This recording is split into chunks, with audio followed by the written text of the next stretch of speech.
Bismillahirrahmanirrahim. Assalamualaikum warahmatullahi wabarakatuh. Kita bertemu kembali. Pada video kita kali ini kita akan membahas tentang senyawa kovalen polar dan kovalen non polar. Jadi senyawa kovalen itu dibagi dua ya, yaitu kovalen polar dan kovalen non polar. Nah, ini yang akan kita bahas pada video kita kali ini. Kita mulai dengan senyawa kovalen nonpolar, yaitu senyawa kovalen yang terbentuk antara unsur-unsur yang tidak memiliki perbedaan keelektronegatifan. Perhatikan contoh animasi di atas. Di sini ada dua unsur dengan harga keelektronegatifan yang tidak terlalu berbeda, ya. Kemudian kedua unsur ini berikatan dengan menggunakan sepasang elektron secara bersama-sama. Kita perhatikan di sini bahwa sepasang elektron yang digunakan untuk berikatan itu dibagi secara merata ya di antara kedua unsur. Gitu. Nah, ini yang disebut dengan senyawa kovalen non polar. Jadi polar itu artinya kutub. Nah, kutub itu nanti ada positif dan negatif. Nah, kalau non-polar berarti senyawa kovalen yang tidak memiliki kutub positif dan kutub negatif. Nah, sekarang perhatikan untuk senyawa kovalen yang polar. Di sini ada dua unsur, di mana salah satu unsurnya bersifat lebih elektronegatif dibanding unsur yang lainnya atau yang di sebelah kiri. Nah, kovalen polar adalah senyawa kovalen yang terbentuk antara unsur-unsur yang memiliki perbedaan keelektronegatifan gitu ya.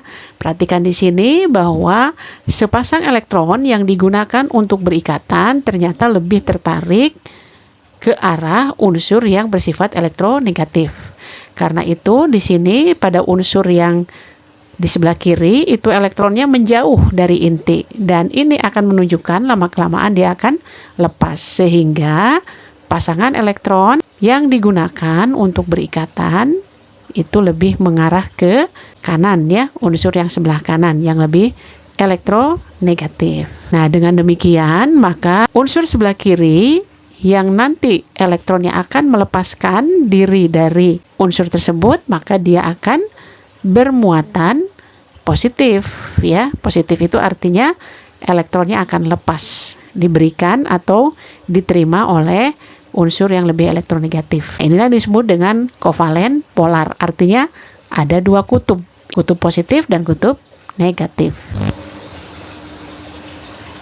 Nah, pada umumnya unsur-unsur yang membentuk ikatan kovalen polar itu memiliki perbedaan keelektronegatifan lebih besar dari 0,4. Nah, inilah yang akan kita pelajari ya di video kita kali ini.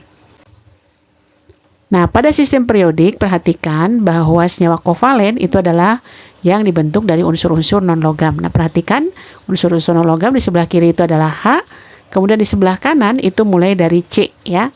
Semuanya sampai ke golongan gas mulia. Kita ambil di sini dari sistem periodik beberapa contoh dari harga keelektronegatifan unsur-unsur ya. Ada di sini ada yang non-logam yaitu H, kemudian yang di sebelah kanan, dan ini yang 3 LiBeNa adalah harga keelektronegatifan untuk unsur-unsur logam. Nah, berikutnya ini adalah selisih keelektronegatifan dari senyawa kovalen. Bila selisih harga keelektronegatifannya antara 0 sampai dengan 0,4, maka jenis ikatan kovalen tersebut adalah kovalen non-polar. Kemudian apabila selisih keelektronegatifan unsur-unsur pada senyawa kovalen adalah antara 0,5 sampai 1,7, maka jenis ikatan pada senyawa tersebut adalah kovalen polar. Artinya ada kutub ya, nanti akan mengutub kutub positif dan negatif. Nah, bila selisih keelektronegatifan itu di atas 1,7, maka jenis ikatan pada senyawa tersebut adalah ionik, jadi bukan termasuk kovalen. Nah, kita lihat contoh yang pertama, yaitu pada HCl, 0,1 itu untuk H ya, dan 3,2 itu untuk Cl. Selisihnya adalah 3,2 dikurangi 2,1. Jadi 1,1. Nah, kita lihat di sini 1,1 berarti ada di antara rentang 0,5 dan 1,7 sehingga senyawa HCl tergolong kovalen polar. Kemudian contoh berikutnya adalah BRF. BR itu harganya 3,0, F-nya adalah 4,0, maka selisih keelektronegatifannya yang besar dikurangi yang kecil ya. Berarti 4 dikurangi 3 di 1,0. Nah, ini adalah sama seperti tadi, berarti rentang selisih keelektronegatifannya adalah antara 0,5 sampai 1,7. Maka senyawa BRF itu termasuk senyawa kovalen polar. Jadi nanti akan punya kutub positif dan negatif. Contoh berikutnya misalnya adalah NF3. N itu harga keelektronegatifannya 3,0, kemudian F-nya adalah 4,0, maka selisih keelektronegatifannya adalah 4 dikurangi 3 sama dengan 1, maka dia tergolong senyawa kovalen polar karena dia ada di rentang 0,5 sampai 1,7. Ya, itu adalah jenis ikatan kovalen polar. Yang berikutnya adalah BRO. BR itu tadi kita sudah bahas, dia adalah harga keelektronegatifannya 3, oksigennya 3,5, maka selisih keelektronegatifannya adalah 3,5 dikurangi 3. Jadi sama dengan 0,5. 0,5 berarti ada di rentang harga selisih 0,5 sampai 1,7 sehingga senyawa BRO3 tergolong ikatan kovalen polar. Ya.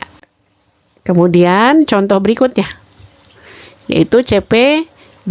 C, harga keelektronegatifannya adalah 2,5, sedangkan P-nya adalah 2,2. Maka selisih keelektronegatifannya adalah 2,5 dikurangi 2,2 jadi 0,3. Perhatikan bahwa 0,3 berarti ada di rentang selisih keelektronegatifan antara 0 sampai dengan 0,4. Maka senyawa tersebut tergolong sebagai senyawa kovalen non polar. Jadi tidak akan punya kutub ya. Yang berikutnya adalah CH4. CH4 harga keelektronegatifan C adalah 2,5, H-nya 2,1. Selisih keelektronegatifannya adalah 2,5 dikurangi 2,1 berarti 0,4. 0,4 berarti tadi masih ada di rentang 0 sampai dengan 0,4 ya selisihnya. Maka tergolong senyawa tersebut adalah jenis ikatan kovalen non polar.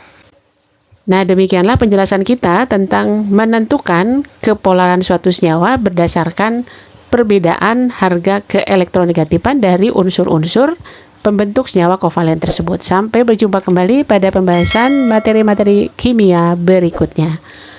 Terima kasih, semoga bermanfaat. Assalamualaikum warahmatullahi wabarakatuh.